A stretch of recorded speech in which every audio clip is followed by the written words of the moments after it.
আসসালামু আলাইকুম, সবাইকে স্বাগত জানাচ্ছি বিডি ভিউজে। আপনাদের সঙ্গে আছি আমি ইশরফি দিবা। কাতার কেন ইরানের সঙ্গে কূটনীতিতে বিনিয়োগ করছে এই প্রশ্নের উত্তর খুঁজতে হলে প্রথমেই মধ্যপ্রাচ্যের সাম্প্রতিক ভূরাজনৈতিক বাস্তবতাকে গভীরভাবে বোঝা জরুরি। উপসাগরীয় অঞ্চলে যুদ্ধ কোনো দূরের সম্ভাবনা নয়, বরং এমন একটি ঝুঁকি যা প্রতিটি রাষ্ট্রের নিরাপত্তা, অর্থনীতি ও সামাজিক স্থিতিশীলতার সঙ্গে সরাসরি যুক্ত। যুক্তরাষ্ট্র ও ইরানের মধ্যে ক্রমবর্ধমান সংঘাত, পারমাণবিক ইস্যু ঘিরে উত্তেজনা, আঞ্চলিক প্রতিনিধি যুদ্ধ এবং সামরিক শক্তি প্রদর্শনের রাজনীতি এই অঞ্চলের দেশগুলোর জন্য কেবল কূটনৈতিক বিবেচনার বিষয় নয়, বরং অস্তিত্বগত উদ্বেগের কারণ। এই প্রেক্ষাপটে কাতারের কূটনৈতিক অবস্থানকে আদর্শবাদী নিরপেক্ষতা হিসেবে দেখা ভুল হবে, বরং এটি একটি বাস্তববাদী ঝুঁকি ব্যবস্থাপনার কৌশল, যার মূল লক্ষ্য যুদ্ধের খরচ কমানো এবং অনিশ্চয়তা নিয়ন্ত্রণে রাখা। যুক্তরাষ্ট্র ও ইরানের মধ্যে সংঘাত যত বেশি সামরিক রূপ নেয়, উপসাগরীয় রাষ্ট্রগুলোর জন্য তার পার্শ্ব প্রতিক্রিয়া তত ভয়াবহ হয়ে ওঠে। কারণ ভৌগোলিক অবস্থান, জ্বালানি অবকাঠামোর ঘনত্ব এবং পারস্পরিক নিরাপত্তা নির্ভরতার কারণে তারা সংঘাতের প্রভাব এড়িয়ে যেতে পারে না। কাতার এই বাস্তবতা উপলব্ধি করেই কূটনীতিকে বেছে নিয়েছে এমন একটি হাতিয়ার হিসেবে, যা হয়তো সংঘাত পুরোপুরি সমাধান করতে পারে না, কিন্তু তাকে নিয়ন্ত্রণে রাখতে পারে এবং ভুল হিসাবের ঝুঁকি কমাতে পারে। আরও বিস্তারিত থাকছে ওয়াহিদ ফারুকীর প্রতিবেদনে।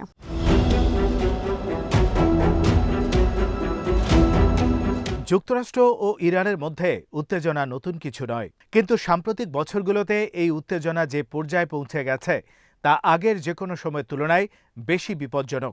সরাসরি সামরিক হামলা, পারমাণবিক স্থাপনায় আঘাত, পাল্টা প্রতিক্রিয়া হিসেবে আঞ্চলিক ঘাঁটিতে ক্ষেপণাস্ত্র হামলা এবং প্রকাশ্য হুমকির ভাষা পুরনো সীমারেখাগুলোকে ভেঙে দিয়েছে। অতীতে উভয় পক্ষই কিছু অলিখিত নিয়ম মেনে চলত, যাতে সংঘাত নিয়ন্ত্রণের বাইরে না যায়, কিন্তু সেই সংযম ধীরে ধীরে ক্ষয়প্রাপ্ত হয়েছে। এর ফলে যুদ্ধের আশঙ্কা আর কেবল বিশ্লেষকদের কাগুজে হিসাব নয়, বরং বাস্তব ও তাৎক্ষণিক ঝুঁকি।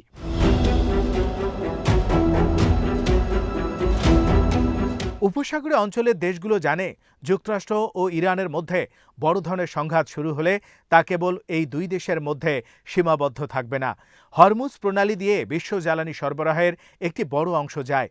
উপসাগরের তীরবর্তী দেশগুলোতে রয়েছে বিশাল গ্যাস ও তেল অবকাঠামো, আর এসব স্থাপনা সামান্য সংঘাতেও সহজ লক্ষ্যবস্তুতে পরিণত হতে পারে।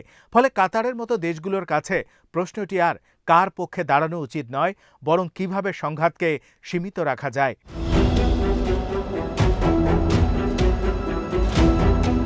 এই প্রেক্ষাপটে কাতারের কূটনৈতিক অবস্থানকে বোঝা যায় একটি সেতু বন্ধনকারী শক্তি হিসেবে। কাতার একদিকে যুক্তরাষ্ট্রের ঘনিষ্ঠ নিরাপত্তা অংশীদার, যার ভূখণ্ডে আল উদেইদ বিমান ঘাঁটির মতো গুরুত্বপূর্ণ মার্কিন সামরিক স্থাপনা রয়েছে, অন্যদিকে ইরানের সঙ্গে তার দীর্ঘদিনের কার্যকর সম্পর্ক এবং পারস্পরিক স্বার্থভিত্তিক যোগাযোগ রয়েছে। এই দ্বৈত সম্পর্ক কাতারকে এমন একটি অবস্থানে নিয়ে এসেছে যেখানে উভয় পক্ষের সঙ্গে কথা বলার সুযোগ পায়, এমন এক সময়েও যখন সরাসরি সংলাপ রাজনৈতিকভাবে অসম্ভব হয়ে ওঠে। অনেক সময় সংঘাত বাড়ে ভুল বোঝাবুঝি, ভুল সংকেত বা অতিরিক্ত আত্মবিশ্বাসের কারণে। কাতারের মতো মধ্যস্থতাকারী দেশ সেই ফাঁকটি পূরণ করে, যেখানে বার্তা পৌঁছানো যায় মুখ রক্ষা বজায় রেখে এবং উত্তেজনা কমানোর পথ খোলা থাকে। কাতারের কূটনীতি এই জায়গায় নীরব, পর্দার আড়ালে এবং অনেক ক্ষেত্রে দৃশ্যমান সাফল্যহীন মনে হতে পারে, কিন্তু বাস্তবে এর মূল্য নির্ধারিত হয় সেই সব সংকটে যা ঘটেনি।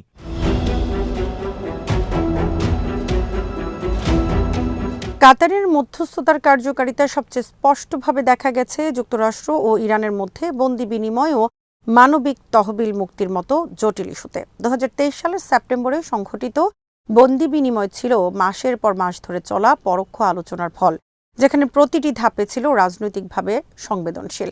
এই প্রক্রিয়ায় কাতার উভয় পক্ষকে এমন একটি কাঠামো দিতে পেরেছিল যেখানে কেউ প্রকাশ্যে দুর্বল দেখায়নি, আবার বাস্তব অগ্রগতিও সম্ভব হয়েছে।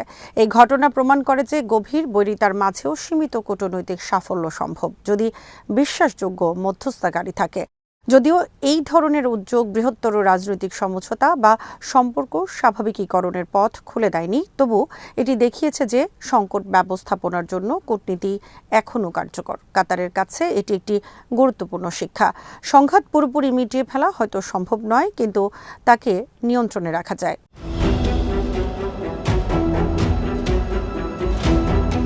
কাতারের কূটনৈতিক কৌশলের পেছনে আরেকটি গভীর উপলব্ধি কাজ করে, তা হল ইরানকে ঘিরে সামরিক সমাধানের সীমাবদ্ধতা। পারমাণবিক ইস্যু হোক বা আঞ্চলিক প্রভাব বিস্তারের প্রশ্ন, কেবল চাপ ও শক্তি প্রয়োগ দীর্ঘমেয়াদে স্থিতিশীলতা আনতে পারে না।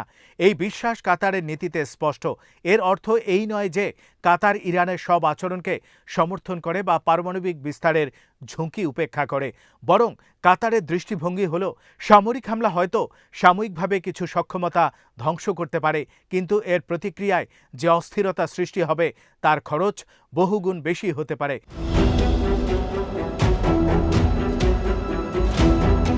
2025 সালে জুনে ইরানের ক্ষেপণাস্ত্র হামলা, যা কাতারের আল উদেদ ঘাঁটিকে লক্ষ্য করে চালানো হয়েছিল, সেই ঝুঁকির বাস্তব উদাহরণ।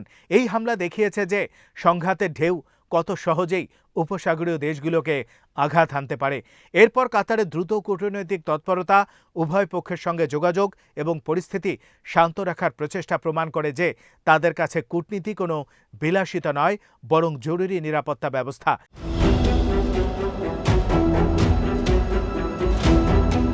ইরানের বিরুদ্ধে সামরিক অভিযানের আরেকটি বড় ঝুঁকি হল রাষ্ট্রীয় ভাঙন ও তার বহুমাত্রিক প্রভাব। ইরান একটি বড়, বৈচিত্র্যময় ও জটিল সমাজ, যেখানে জাতিগত, ধর্মীয় ও আঞ্চলিক পরিচয়ের নানা স্তর রয়েছে। একটি বড় যুদ্ধ বা শাসন ব্যবস্থার পতন এই ভঙ্গুর ভারসাম্যকে ভেঙে দিতে পারে, যার ফল হবে গৃহযুদ্ধ, ক্ষমতার শূন্যতা এবং দীর্ঘস্থায়ী অস্থিরতা।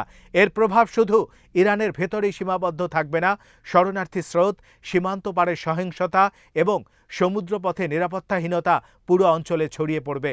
উপসাগরীয় দেশগুলো জানে তারা এমন একটি বিশৃঙ্খল প্রতিবেশীর বোঝা বহন করতে পারবে না।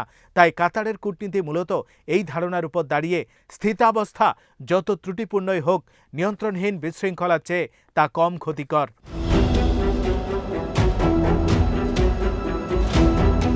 সাম্প্রতিক বছরগুলোতে আঞ্চলিক প্রেক্ষাপটও বদলেছে। অক্টোবর 7 এর পরবর্তী সংঘাত এবং তার রেশ ধরে ইরানের মিত্র নেটওয়ার্ক, যাকে প্রায়ই প্রতিরোধ অক্ষ বলা হয়, তা বিভিন্ন ময়দানে চাপের মুখে পড়েছে। কিছু ক্ষেত্রে এই গোষ্ঠীগুলোর সামরিক ও রাজনৈতিক প্রভাব কমেছে, যা ইরানের আঞ্চলিক কৌশলকে দুর্বল করেছে। একই সঙ্গে যুক্তরাষ্ট্রের সরাসরি সামরিক হামলা ইরানের বিরুদ্ধে একটি স্পষ্ট বার্তা দিয়েছে, ওয়াশিংটন প্রয়োজনে শক্তি প্রয়োগে পিছু পা হবে না। এই পরিবর্তিত বাস্তবতায় উপসাগরীয় দেশগুলোর দৃষ্টিতে প্রশ্নটি হলো, এরপর কি? আরও চাপ ও সংঘাত কি স্থিতিশীলতা আনবে, নাকি পরিস্থিতিকে আরও অনিয়ন্ত্রিত করবে? কাতার এবং ক্রমশ সৌদি আরব ও ওমানের মতো দেশগুলোর উত্তর হলো, আরও সংঘাতের সুফল কমে এসেছে আর ঝুঁকি বেড়েছে।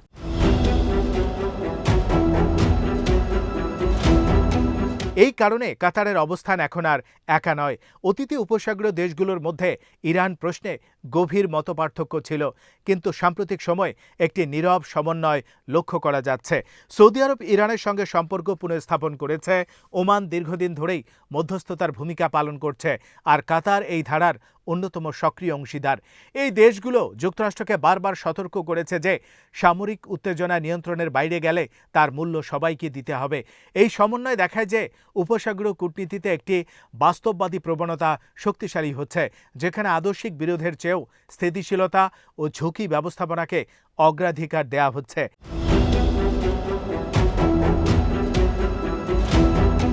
কাতারের কূটনীতি তাই কোনো নাটকীয় সমাধানের প্রতিশ্রুতি নয়, এটি ধীর, সীমিত এবং অনেক সময় অদৃশ্য, কিন্তু এর গুরুত্ব এখানেই। এটি ভুল হিসেব, অতিরিক্ত প্রতিক্রিয়া এবং আকস্মিক সংঘাতের সম্ভাবনা কমাতে সাহায্য করে।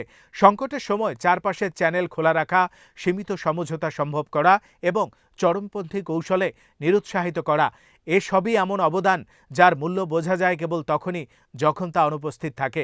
উপসাগরীয় অঞ্চলে যুদ্ধের খরচ এত বেশি যে এমনকি অপূর্ণ ও অসম্পূর্ণ কূটনীতিও অনেক সময় সবচেয়ে যুক্তিসঙ্গত পথ হয়ে ওঠে।